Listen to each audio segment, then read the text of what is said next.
આ ન્યૂઝના પ્રાયોજક છે ભારત વિજય લોજ, શુદ્ધ શાકાહારી ગુજરાતી થાળી માટે વર્ષોથી જાણીતું નામ, લક્ષ્મીનારાયણ મંદિરની બાજુમાં જેલ રોડ, ધરમપુર। નમસ્તે દર્શક મિત્રો, ખબરદાર ન્યૂઝમાં આપનું સ્વાગત છે। આવો જોઈએ આજની હેડલાઇન। ભારત રત્નની માંગ સાથે માળી સમાજે વલસાડ જિલ્લા કલેક્ટરને આવેદનપત્ર સુપ્રત કર્યું। મહાત્મા જ્યોતિરાવ ફૂલે અને સાવિત્રીબાઈ ફૂલેને મરણોપરાંત ભારત રત્ન એનાયત કરવાની માંગ કરાઈ।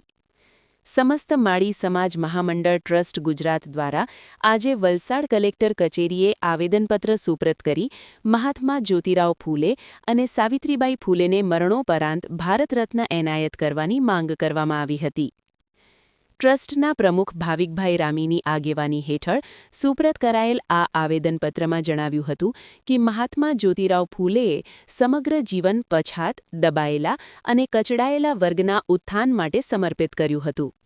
ડૉક્ટર બાબાસાહેબ આંબેડકરે પણ જ્યોતિરાવ ફૂલેને પોતાના ગુરુ માન્યા હતા।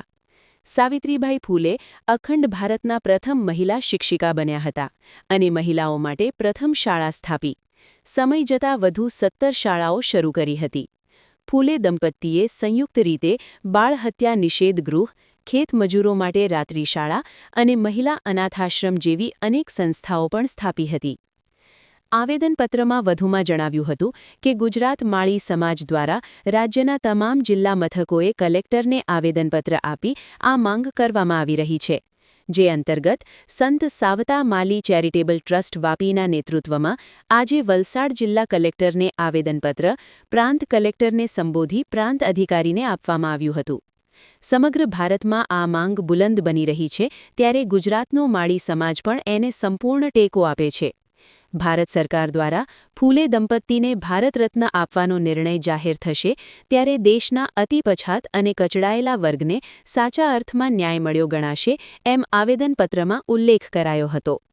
આજે આવેદનપત્ર આપવા માટે વિઠ્ઠલ અભા ખરાત, સંત સાવતા માલી ચેરિટેબલ ટ્રસ્ટ વાપી સંસ્થાપક, સંજય શિંદે એનસીપીના જિલ્લા ઉપપ્રમુખ, રાધાકિશન નાયકવાડે, રામચંદ્ર તાટે, પપ્પુ દેવસરકર, અંતેશ્વર બિરાદર, દર્શન દેવરે, હનુમંત રાउत, राजेंद्र सुदामराव ठवरे सहित उपस्थित रहा था। विठ्ठल अन्नपूर्णा भागोजी खरात, हम लोग समस्त माड़ी समाज महामंडल जो है ट्रस्ट गुजरात का, उसमें से हम लोगों ने जो आवेदन पत्र देने जा रहे हैं, तो 34 जिले के अंदर हम लोगों ने महात्मा ज्योतिबा फुले और सावित्रीबाई फुले इनको भारत रत्न पुरस्कार मिलना चाहिए, वो हिसाब से हम लोगों ने निवेदन दिया है। और ये हम लोग 34 राज्यों में दिया है। और आज तक जो भी सरकार आई है, जो सरकार आने के बाद आज तक इनको भारत रत्न पुरस्कार मिला नहीं है। तो हम लोग सब यहाँ पे जितने भी सब हमारे समाज सब दोस्त हैं और सब लोगों ने साथ में आके बोला है कि यहाँ पे समस्त हमारी समाज की ओर से डॉक्टर महात्मा ज्योतिबा फुले और सावित्रीबाई फुले इनको भारत रत्न पुरस्कार मिलना चाहिए, ऐसे हम लोग भारत सरकार को निवेदन करते हैं और हमारा ये मांग पूरी होना चाहिए, ऐसे हम लोग यहाँ पे आवेदन पत्र देने के लिए आए हैं।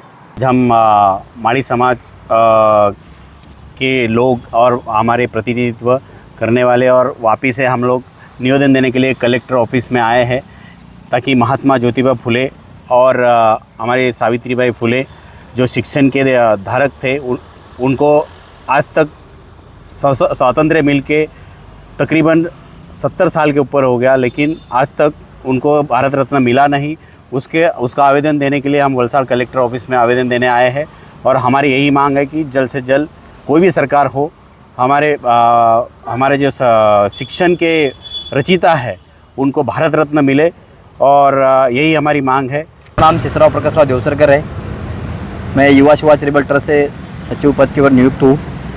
और हम समस्त माड़ी समाज और पूरा अखंड भारत समाज, हम यही चाहते हैं कि महात्मा ज्योतिबा फुले और सावित्रीबाई फुले इनको भारत रत्न पुरस्कार मिले, और सरकार कोई भी हो, क्योंकि उन्होंने जो समाज प्रति जो दिया है वो आज तक किसी ने नहीं दिया है। शिक्षण हो, समाज के लिए सेवा हो, कोई भी चीज़ हो, उन्होंने जो दिया है, जो उनका जो भारत प्रति जो प्रेम है, वो उस लगाव के लिए तो उनको भारत रत्न मिलना चाहिए। यही हम मांग आज कलेक्टर ऑफिस में की है। और हम चाहते हैं कि युवा सेवा चैरिटेबल ट्रस्ट के द्वारा भी हम वो आवेदन पत्र बनाएंगे और वो भी आवेदन पत्र उनको भी दे देंगे। देवरे है, मैं युवा सेवा चैरिटेबल ट्रस्ट का अध्यक्ष हूँ। हमारा समस्त मारवाड़ी समाज, समस्त हिंदू समाज की मांग है कि समस्त माली समाज महामंडल ट्रस्ट गुजरात की इनकी ओर से जो महात्मा ज्योतिबा फुले और सावित्रीबाई फुले इनको भारत रत्न मिलना चाहिए करके से, यही हमारी मांग है।